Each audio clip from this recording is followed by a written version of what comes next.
Good evening, everyone. My name is John Taves, and I'm the event coordinator here at McNally Robinson Booksellers. Before we begin, I would like to recognize that McNally Robinson Booksellers is located on Treaty 1 territory, the traditional territory of the Anishinaabe, Cree, Oji-Cree, Dakota, and Dene peoples, the homeland of the Métis Nation. In addition, McNally Robinson Booksellers itself rests on the land once occupied by the Métis community of Roostertown. We are here tonight to celebrate the launch of Mosienko, the Man Who Caught Lightning in a Bottle by Dilello, published by Great Plains Publications. And if you would like to give any kind of uproarious round of applause for this particular book, you are absolutely welcome to.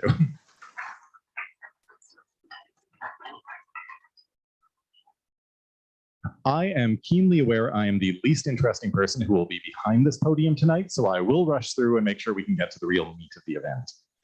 We have an all-star lineup of folks here to chat about this book and speak more about both the history of the book itself, the writing, and everything around it. And I'm very excited to dig right in. Just a few quick procedural notes before we get started. For all those here in the atrium, we do ask that you remain masked while you're sitting down. Once you come up here as a speaker, then do feel free to unmask as soon as you're behind the podium. You may notice me rushing in front just to subtly adjust the camera. That's just to make sure that you can appear well on screen for the YouTube stream. And also we ask that everybody just walk around in this direction simply so they don't trip over the mess of wires that's immediately to the right, which might otherwise be dangerous. Following the event, there'll be the opportunity to have copies of the book signed.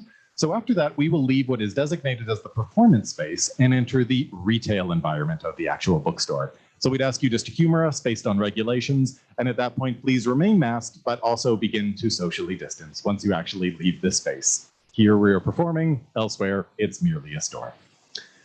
But that's more than enough for me. I would like to once again thank Great Plains for publishing this incredible book and bringing this evening together, and introduce a man to whom this crowd clearly needs very little introduction.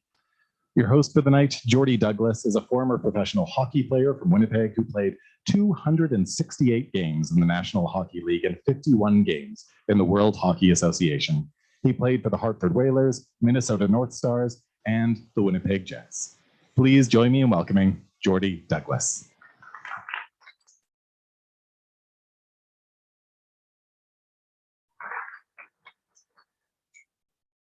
Thank you very much. I should have rewrote that and added a few more games and a lot more of a career to that introduction.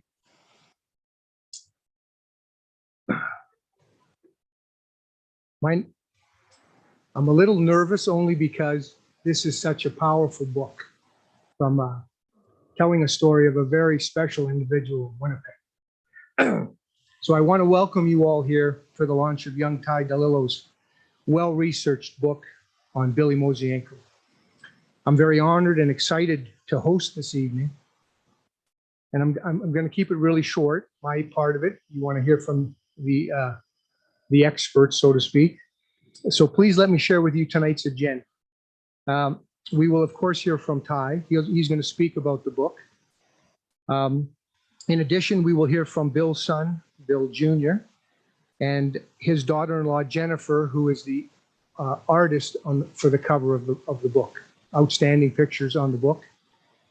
And we'll also hear from Don Kurek, president of the Manitoba Hockey Hall of Fame, and he'll say a few words on the book, but more importantly, his interactions over the years with Bill Mosienko himself. And finally, we'll open it up at the end of the evening for any questions you might have for Ty. Not for us, but for Ty, okay? So before I introduce the author of The Man Who Caught Lightning in a Bottle, can I introduce you once again to Bill Mosienko? I was doing some prep work for tonight's introduction on Bill Mosienko, and I came across what I believe is the most accurate and articulate biography, and it's on the Hockey Hall of Fame website. So let me introduce Bill Mosienko to you from the biography from his induction in 1965. Bill Mosienko grew up in the north end of Winnipeg with 9 brothers and 4 sisters. He began his hockey career at the age of 10 in the Winnipeg minor hockey system with Tobin's Athletic Club and later the Sherburne Athletic Club before graduating to the junior ranks with the Winnipeg Monarchs in 1939-40. He turned pro with the Chicago Blackhawks at the age of 18 and was sent to the minors for some seasoning. Mosienko split the next 2 seasons between the NHL and the minors before earning full duties with the Blackhawks in 1943. Mosienko was teamed on a line with Clint Smith and Doug Bentley in 1943-44, and the threesome went on to set an NHL record at that time, amassing 219 points. The record was broken by 1 point the following season by 3 fellas you may have heard of from Montreal named Blake, Locke, and Richard. Mosienko recorded 4 assists in the 3rd period in the game against Montreal Canadiens in 1945 and won the Lady Byng Trophy at season's end, in addition to a berth on the NHL second All-Star team. He was teamed with Doug Bentley and Max Bentley to form the famous Pony Line in 1945-46 and was selected to the NHL second All-Star team, excuse me, for the 2nd consecutive season. In all, he played in 5 league All-Star games during his 14-year NHL career, including the 1947 All-Star game in Toronto, where Jim Thompson of the Leafs broke Mosienko's ankle, causing him to miss the first 2 months of the season. Bill Mosienko will always be remembered for his record 3 goals in 21 seconds scored against goalie Lorne Anderson of the New York Rangers on March 23, 1952. Line mate Gus Bedard assisted on all 3, and all of the goals were scored while the teams were at even strength.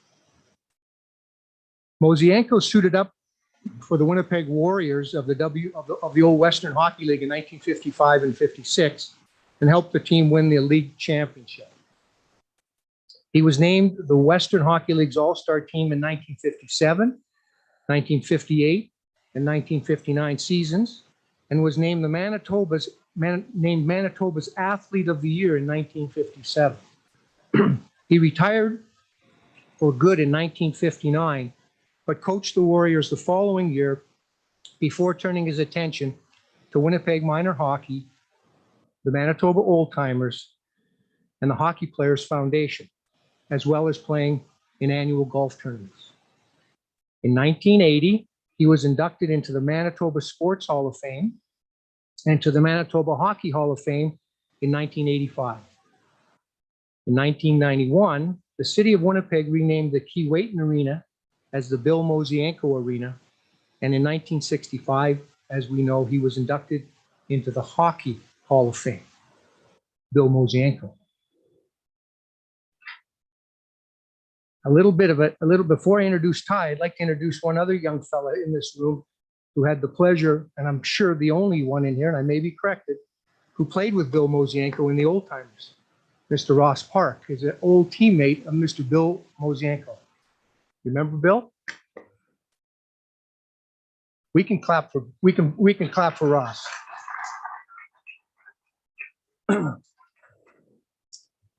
So, if you don't mind, I'm going to take an opportunity now that I've introduced you to Bill Mosienko to introduce you to the author of this book. So let me introduce Ty Dilello. I have trouble with that, Ty. It's like Joe Aiello. It's a lot of alphabet here. His writing credits are very impressive for such a young man. Not only is he a prolific writer who loves the history of the game, he has already published a number of Manitoba hockey-related books, like Golden Boys, the top 50 Manitoba hockey players of all time, Block That Shot, the Bob Crystal story, and Manitoba Hockey, an Oral History. Ty is an accredited writer with the International Ice Hockey Federation and is a member of the Society for International Hockey Research. You can also check Ty out on some of his well-researched stories on a much more regular basis with NHL history, and it's on Substack. Well worth the read. I think it's out weekly. Do you do a weekly story? Well worth it if you're a bit of a hockey nut. Ty is also the editor and history consultant with the Manitoba Hockey Hall of Fame. Ladies and gentlemen, the author of this book, Ty Dilello.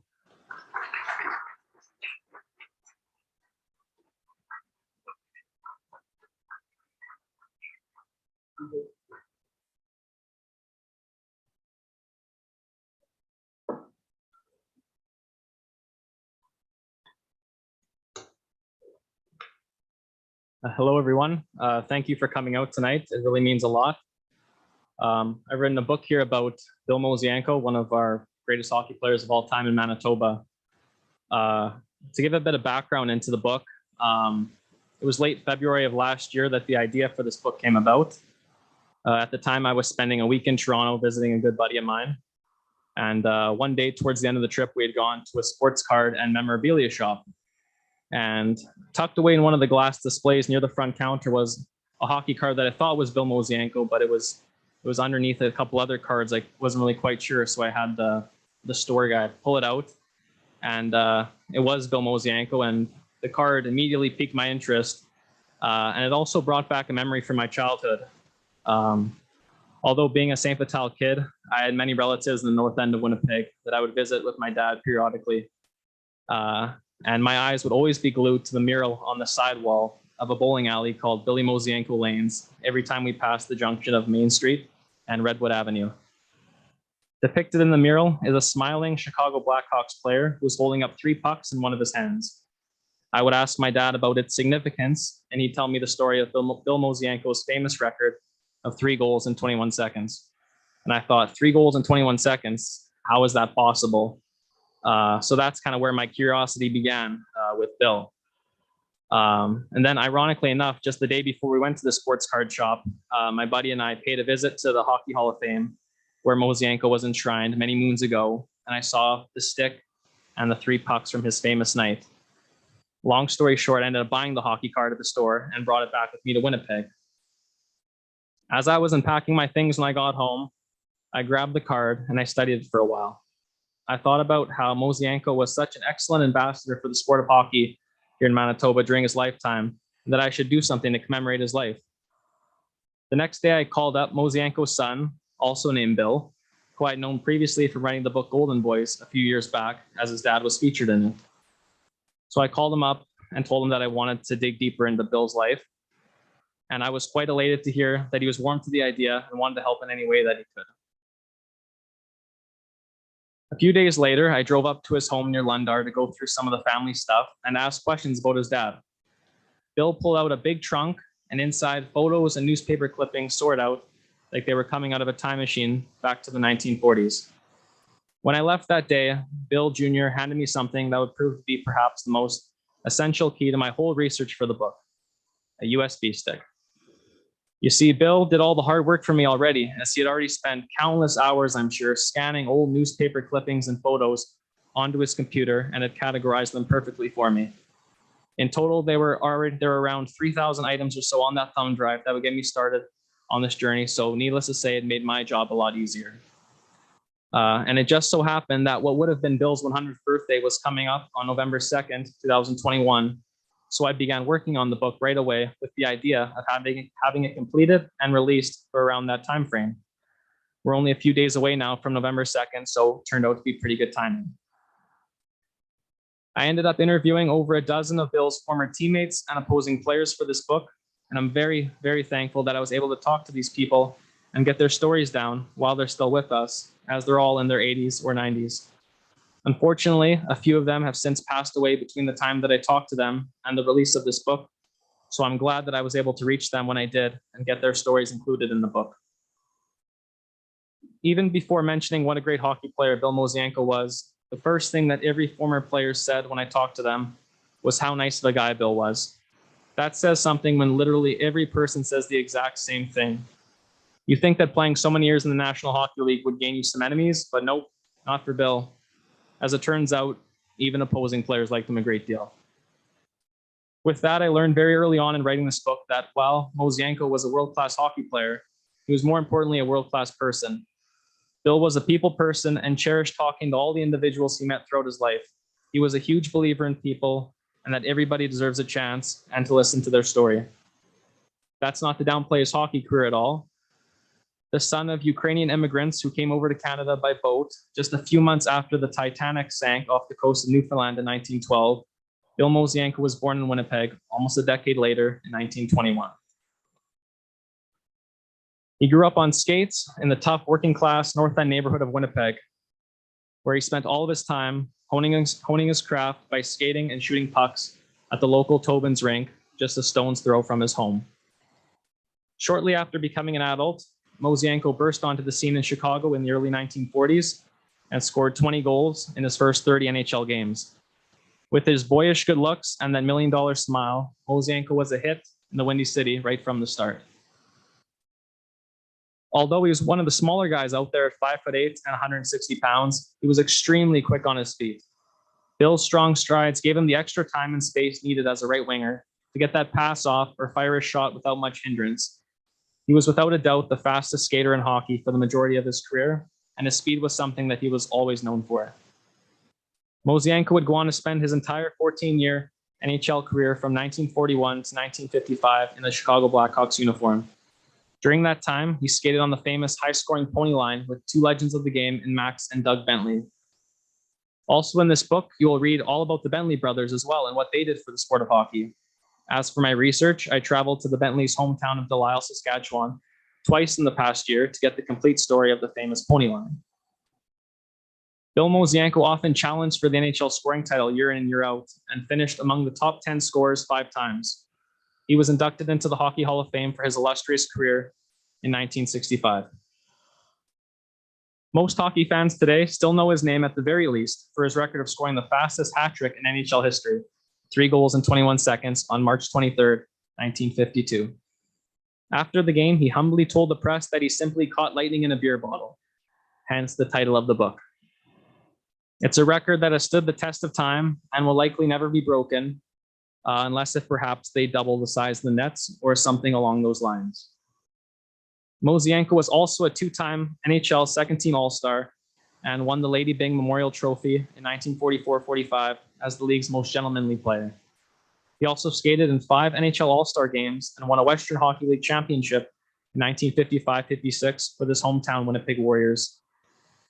He stayed in Winnipeg when his hockey career ended in 1959 and owned and operated Billy Mosienko Lanes, a popular bowling alley in the North End for many decades. And this is now my 7th book about hockey history, and I'd have to say I've never worked harder on a book project before than this new book here on Bill Mosienko. I don't think I've ever gone this deep into researching someone's life, and I hope it shows as I tried my hardest to honor the life of Bill Mosienko as best as I possibly could. This book became a personal project for me to learn everything I could about one of the greatest hockey players this province has ever produced and one of the best ambassadors for the game that there ever was. So with that, I'd like to finish off by thanking a couple of people that helped make this book possible. Some people say that writing a book is similar to completing a puzzle, and I would tend to agree with that. I feel that preparing this book was not a solo project in the slightest. So many different people contributed to the final product that I don't necessarily feel like the author, but more or less the guy who kind of meshed all the stories together and put it into a book. So first off, I would of course like to thank Bill Mosienko's sons, Bill Jr. and Brian, for being so open and helpful throughout this entire project. To Bill Jr. and Francis, thank you for having me up at your place a couple of times to talk about your dad and for sharing everything with me, stories and everything else. You really helped get this project off the ground. And thank you again for taking me on a wonderful tour of the North End to see where your dad had grown up back in September. To Bill's other son, Brian, who is down in Arizona, thank you for all of our phone calls and text messages over the past year as you regaled me with tales and stories about your father. You're always there for me instantly if I need help with something, and I greatly appreciate that. I'd also like to thank my fiance, Anastasia, for supporting me in everything that I do. I love you so much, ti amo, and thank you for putting up with all the late nights that writing this book entailed. Also, thank you to my family and friends that have supported me in my writing career. Some of them are here today.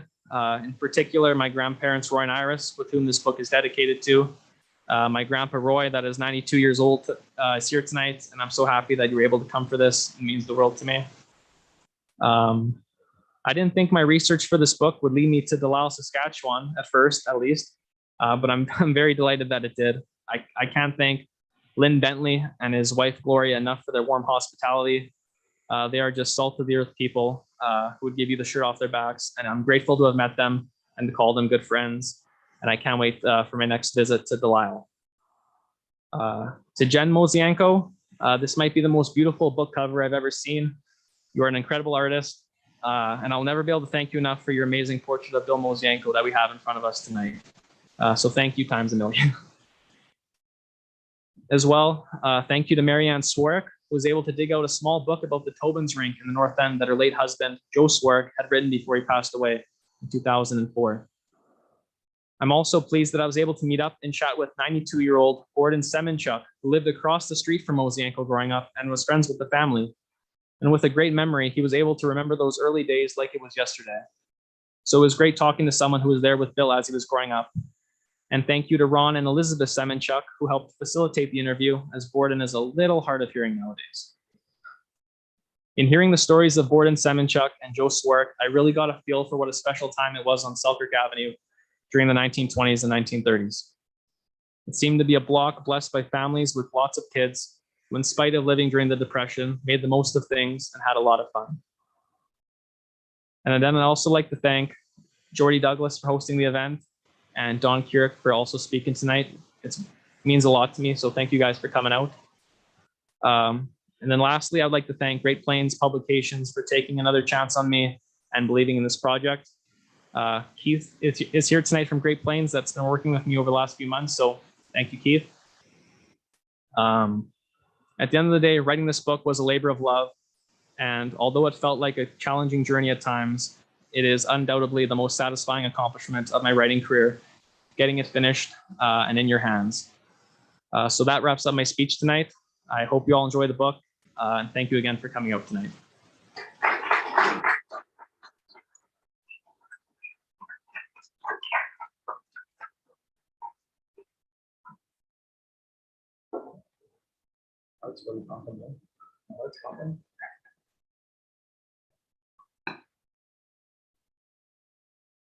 That young man is an old soul, isn't he? Oh my gosh. I got to get a lot older before he'd consider writing one about me, so that's good news. Before I introduce Bill Mosienko Jr. to speak, I'd like to just express how important Bill Mosienko was to Winnipeg and what it meant as a kid growing up, even though I did not know Mr. Mosienko. I met him a few times. And I just want to share with you, as a hockey player myself, and things that we would watch and see and pay attention to. So bear with me for a second, if you don't mind. I want to talk about the pony line. Now think about this for a moment. We're all sitting around a radio and we hear the pony line is on the ice. You'd know exactly who that is, wouldn't you? Doug and Max Bentley with Billy Mosienko. And this trio was only together for 2 years. But by all standards, they were arguably one of the best lines that were ever put together in hockey. How great was the pony line? Well, in the 2 years they played together, Max Bentley won 2 Art Ross trophies in 1946 and 1947, leading the league in points, and he won the Hart Trophy in 1946 as the league's most valuable player. This only happened while he played on the pony line with his brother Doug and Billy Mosienko. I guarantee you that if Max was sitting with us today, he'd say that he would not have won any of these awards without the rest of the pony line. It is not likely these accomplishments could have happened without happened to Max without Doug and Bill. It's amazing. And that doesn't really happen today. Nicknames for lines. Think about our Jets. When you now think of a line, it's usually just by the centerman's name. Shifley's line, Lowry's line, even Crosby's line, and so on. Some of you here are young enough to remember the production line. You remember the production line? Sid Abel, Gordie Howe, Ted Lindsay. How about the punch line? Hector, Toe Blake, Elmer Locke, Maurice Rocket Richard. Remember now, they beat the record that the pony line had the year before. Elmer Locke, Toe Blake, and Rocket Richard. That's who Billy Mosienko was comparable to. Or how about the Triple Crown line? Surely you remember the Triple Crown line? Dave Taylor, Charlie Simmer, and Marcel Dion. And the one that I really enjoyed watching as a kid and had a pleasure playing against some of them was the French Connection. Gilbert Perrault, Rick Martin, and René Robert. You see how really exceptional you had to be to garner a nickname? The pony line. They were exceptional. Can I please introduce Bill Mosienko Jr.?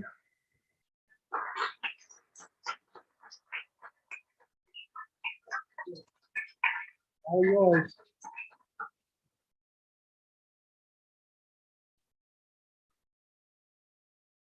Well, not much left to say. They covered it all. Good evening, ladies and gentlemen, hockey fans, family, friends, and hecklers from the North End. You're sitting in the back there, just like they did in the classroom. Thanks for coming out tonight. Dad would have been 100 years old this November 2nd. It is sort of appropriate that born in 1921, Dad has an NHL record for scoring 3 goals in 21 seconds. And now this biography celebrates his life and career in 2021. I'm not going to repeat a bunch of stuff that they already said. On behalf of our family, I would like to thank a few people and organizations. McNally Robinson and host Jordy Douglas, John Taves, and Don Keurig for well-spoken things they have said about Dad. And I'd like to also thank them for the book release and signing and the promotion of Dad's biography. The publishers, Great Plains Publications, thank you. All the people Ty interviewed who gave me the information required to identify and paint a picture of our father and gather stories and memories of his hockey career. Man, you did a lot of work to get that done. And I think you kind of hit it right on the nail. Our daughter-in-law, Jennifer, who never met Dad, for the wonderful cover picture she painted. I know she agonized over all the details and composition of this wonderful portrait. She viewed a multitude of photos to grasp the essence of Dad's character. Jen put in my opinion, as much or more than the usual excellent effort she puts into all her murals and paintings. This is the 3rd painting she has completed of our father. If Dad were here, he would be extremely ecstatic, proud and grateful for Jen's tremendous portrait. By the way, check out her stuff at Boo at the Zoo. She painted some stuff for that as well. A couple of stories that kind of come to mind when I look at this picture. Going through photos a number of years ago, I found a picture of my father, and then we had a picture of my son that my daughter took, and they were facing the same way at the same angle, and you would have thought they were brothers. They looked almost exactly alike. Kind of interesting. Now, Jen does a lot of her painting on boards in the backyard, and when she did the mural at the bowling alley, she was painting it, and her young daughter, Piper, would look at it and ask, "Why are you painting a picture of Dad?"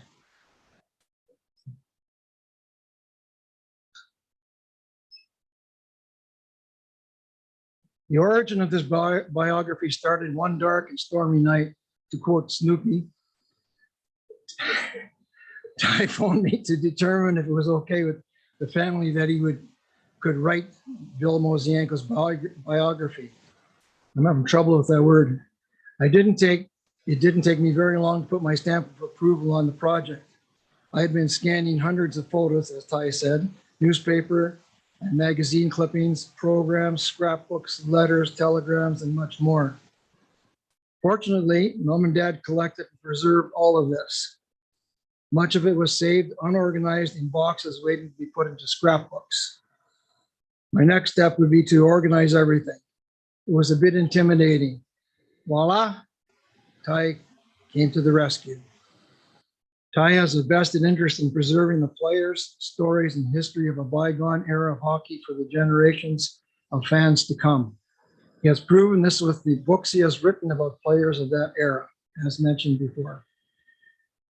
Finally, I would like to thank Ty for putting in a tremendous effort in writing this biography of our father.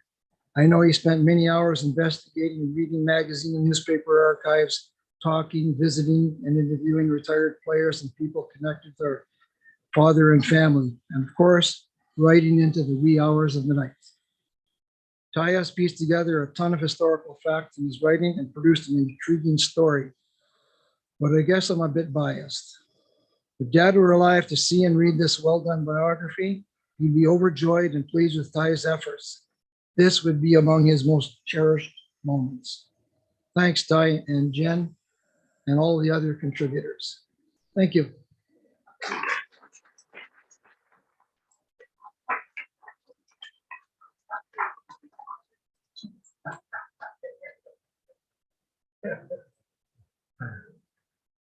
Thank you, Bill, very much. Jennifer, who is the artist, is going to say a few words on this. And Jennifer, I have one question. Having never met that gentleman, how well do you know him now? Yeah. Oh, very well. Share that with us.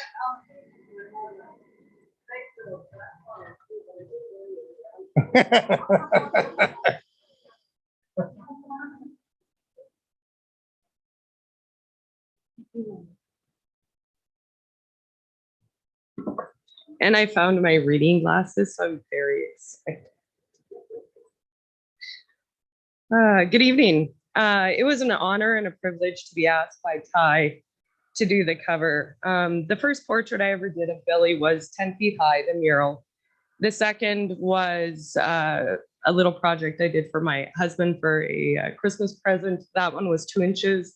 This one's life size, so I think I've got the gamut covered.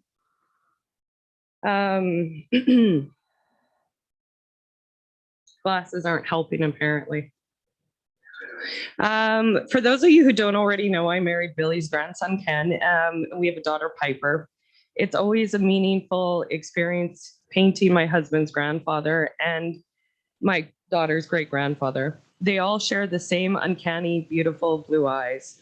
I never met Billy, but as an artist, I always feel that I end up knowing my subject in an intimate way. Like I can almost paint them in my dreams after I've done them. I knew Billy from the first time I saw photos, before I read anything, that he was kind, generous, and well-liked without reading anything. Ty has captured so much of this throughout his book. So thank you, Ty.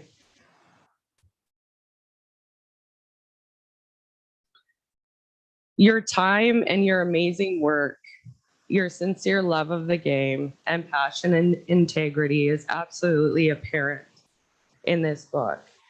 You have also helped to memorialize part of the family's history in such a sincere, passionate way. So a sincere thank you.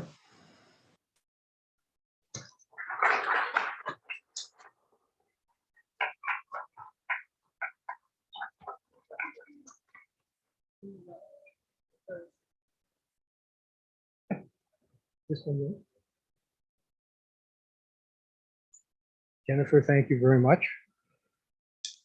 We have one final speaker. And before I introduce Don Kirk, I'm going to ask you to indulge me again, just for a moment.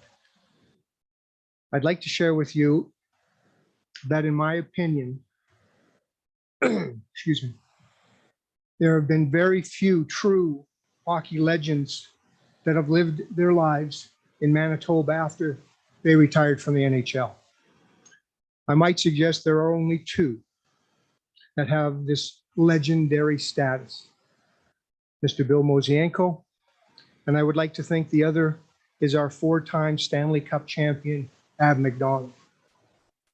Yes, there have been other Manitobans who have significant NHL careers, but not the hockey royalty status that these two great men had. Remember, these two men chose to make Manitoba their lifelong home. They really were our next door neighbors. And for so many of us, no one really knew of their greatness. I was fortunate to know Ab McDonald quite well, but I'd only met Bill on a few occasions, had a few chats, and sadly never really got to know the man. That's my loss. He was a true gentleman, and I consider a hockey legend. Our final speaker is Don Kurek. Donnie Kurek is president of the Manitoba Hockey Hall of Fame, and he's going to say a few words on the book, but more importantly, he's going to chat a little bit about the interactions he had with Billy Mosienko through the years. Would you welcome, please, Don Kurek?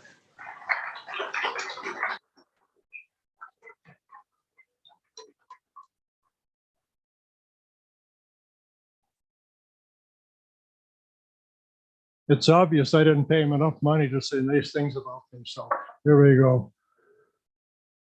Good evening, ladies and gentlemen, and it's my honor to be here to speak about an icon from the north end of Winnipeg, Billy Mosienko, and also about a very young man here that's done a diligent job of depicting Bill Mosienko, plus many others in his writings, and Dilello.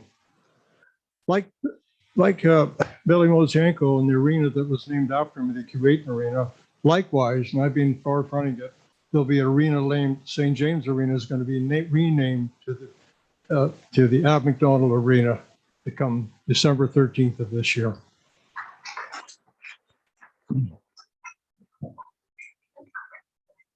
I first met Ty when he was receiving one of two awards, and that is the Ed Sweeney Award, which I'll speak to a little bit later. Ty is a member of the Manitoba Hockey Hall of Fame, and his position is an editor, along with one other gentleman we have.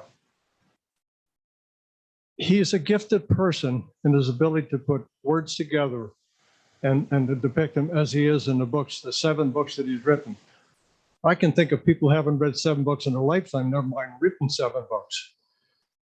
As president of Manitoba Hockey Hall of Fame, you're always looking, how can you improve your team? No different than the Pony line was a great team, a line for the Blackhawks back in the 40s and so on. Manitoba Hockey Hall of Fame is lucky, and we have a strong team, a lawyer, a doctor, high school principal, NHL financier, an ex-NHL in Jordy Douglas, and businessmen. It's a strong team. And you look for work, and not where necessarily you're weak, but working to strengthen the team.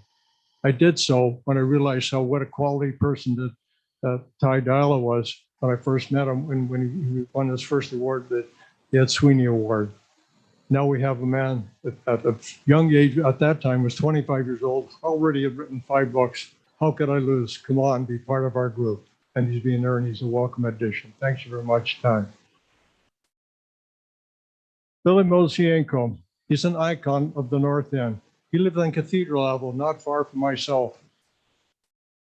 I lived a short distance from Billy and had my chance to meet him.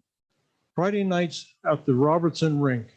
Robertson Rink was a little, one of those greenhouse sheds with a stovepipe to heat the place. And it was one of 6 rinks surrounding what is known as, at that time, CUAC. Canadian Ukrainian Athletic Club, which is now known as Sinclair Park. At that time, there used to be on Friday nights an open house, a scrimmage of hockey players. some 30 to maybe 40 would be on the ice at the same time. And visualize this, not going north-south on a hockey rink. They used to go from corner to corner, and don't ask me why. I was lucky enough to be on that ice and skate with Bill. And I was 10 years old and sure, and I was going to skate circles over everybody. You know what? I was a pain in the ass and I was in the way of everybody. At the end of the game, Billy would stick around and he would speak about the Chicago Blackhawks, the Winnipeg Warriors. He was one heck of a gentleman. He was so popular with the young people as he skated around when it was parking. He had this fancy hat he always wore at that particular time. The Winnipeg Warriors were a great team back in 1956, and they played before a crowd on May the 3rd of 1956 of 10,072 people at the Winnipeg Arena. And during that game, they won the game 3-1. Bill scored 2 of the goals, and they won the Edinburgh Trophy that night. I also worked for Billy Mosienko at his bowling alley, and at that time it was called Cooper Mosienko. Joe Cooper and Billy Mosienko both played for the Chicago Blackhawks back in the 40s. As a 12-year-old, I set pins, and you visualize this here, and those who have played bowled, there's 10, you get up there 10 times through the game, and you play teams, there's 4 in each team, there's 8. And you set pins for those 8, and I would make it a whole $1.60 after 2 hours of setting pins. But at the end of the night, I got paid by Billy Mosienko. And he was always true smile and just a gentleman to all of the North End boys who used to come like myself and set pins for him.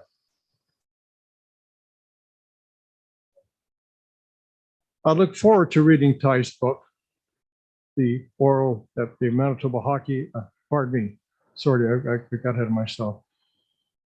Yes, I look forward to reading Ty's book, Manitoba Hockey, an Oral History. The Manitoba Hockey Fund is an incorporated nonprofit organization dedicated to Manitoba's hockey heritage, past, present, and future. Billy Mosienko was inducted into the Manitoba Hockey Hall of Fame in 1985. One of the awards the Manitoba Hockey Hall of Fame presents is the 8th Ed Sweeney Memorial Award. It's presented to individuals or groups who recently have published or produced items that contribute significantly to the knowledge of Manitoba hockey history. The items can be books, articles, films, television programs, radio programs, theatrical projects, internet projects, or public exhibitions. The winner is decided by an independent group. Ty has won 2 of the Ed Sweeney Awards. Golden Boys, the top 50 Manitoba hockey players of all time. The book looks at 50 players that have shaped the history of hockey in Manitoba. Golden Boys feature detailed biographs and photographs of plenty of never been told before stories about some of the hockey's greatest Manitoba players. Ty Dilello was a nominee for the Ed Sweeney Award a 2nd time and was successful. Ty won the award for his book, The Manitoba Hockey and Oral History. He tells the readers a lot about careers and personalities of some of the prominent Manitoba hockey players. Ty, would you come forward at this particular time, please?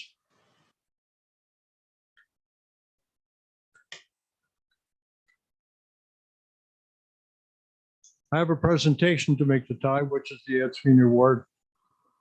And it says, Ty Dilello, on behalf of the Board of Directors of Manitoba Hockey Hall of Fame, we want to congratulate you on winning the 2021 Ed Sweeney Award, the award-winning book, The Manitoba Hockey and Oral History. Congratulations, please accept Manitoba Hockey Hall of Fame's congratulations and this check for you, please.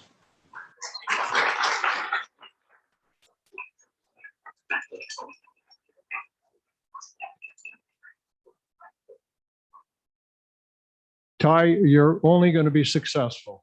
That's the only words I can say to you. You only will. You have been successful. You'll be furthermore. Do you want to write a book about my speech, really? You know, we can put it down into a short 1 paragraph or so. Anyway, Ty, it's been a pleasure coming up here before you and wishing you all the luck in the future. Thank you very much, everybody.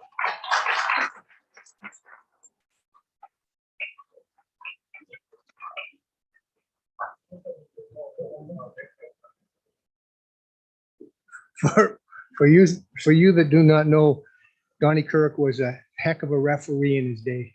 He's a member of the Manitoba Hockey Hall of Fame as a referee, and no, they will never write a book about a referee. No player has anything nice to say about them.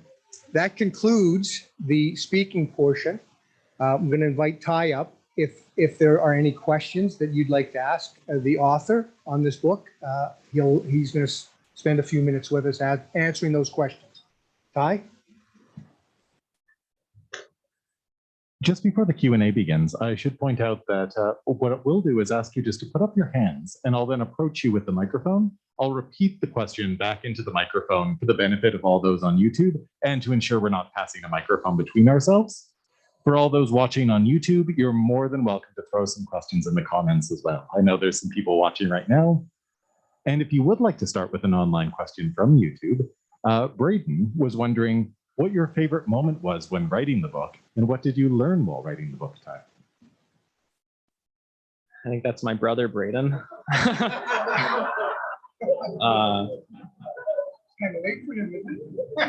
Thought he was going to be here tonight, but I guess not. There's a lot of good moments writing the book. Just talking to a lot of Bill's former teammates or people that he played against and kind of hearing their stories.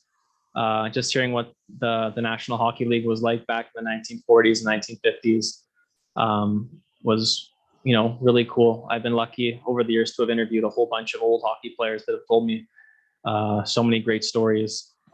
So that's probably one of the tops for me. Thanks, Braden, for the question. Were there any questions from the audience at all? No. Nice sweater, by the way.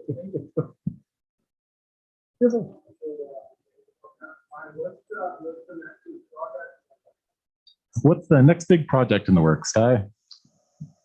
Well, as of right now, I'm taking a little bit of a break from my book writing, focusing on my job as a journalist, but I'm definitely going to be doing a book on Adam McDonald in the near future. I've been talking with his family quite a bit and beginning the work there. So that book should be out hopefully around this time in 2022.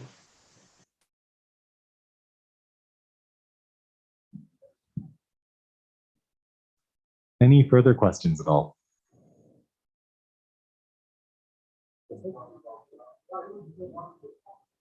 Ty, did you play hockey yourself?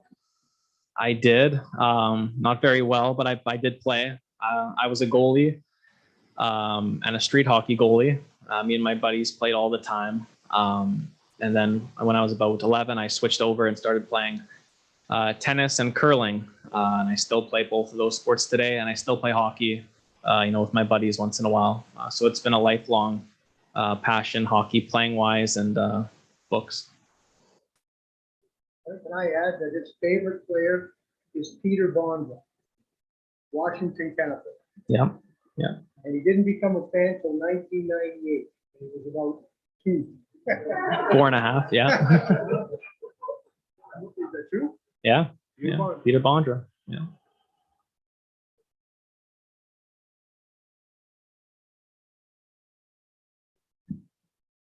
Well, if there are no further questions, we can certainly move along to the signing portion of the evening. Did you have any final words at all, Ty? Or any final words, Jordy? Yeah, just thank you everybody for coming out. Thanks, Jordy. Thanks, Bill Jr. for coming out, all my family and friends. Bill Jr. brought a little bit of Bill's things that I thought I'd just hold up and show everybody, if that's okay.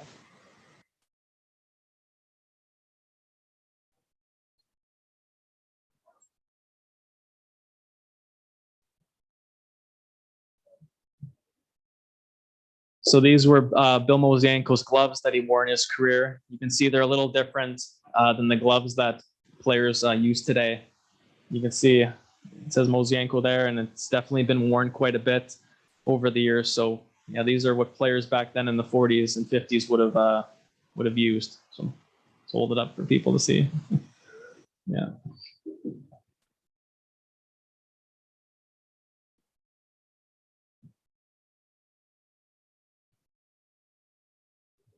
knee pads, leg pads. Yeah, these are also definitely tell the age of them. They're very old and they've been used heavily quite a bit. And I know players like Bill, they were very sometimes finicky about their stuff, that they would use it. If it worked, they would use it for their whole careers. And I believe Bill was one of those players.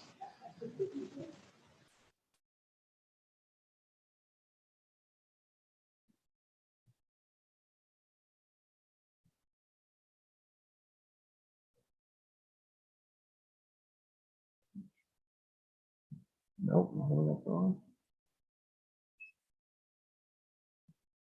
Sorry.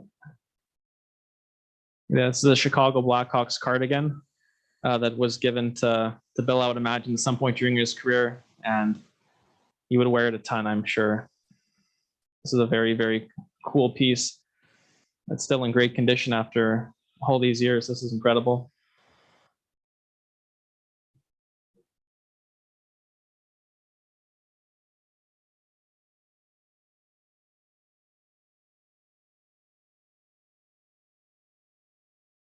I won't show too many more, but these are a pair of old socks, I believe. Yeah, socks. Quite long. Yeah, so these, yeah, socks. Beautiful. Beautiful. I won't show any more. That's good.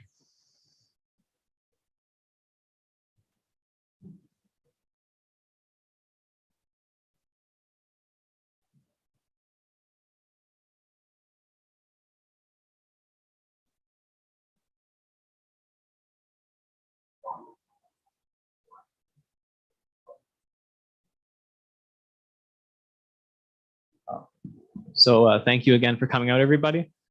And we have hockey cards made up of Mosienko that were printed that we'll give when I sign books over there. You'll get a free hockey card. So we'll see you over at the signing table.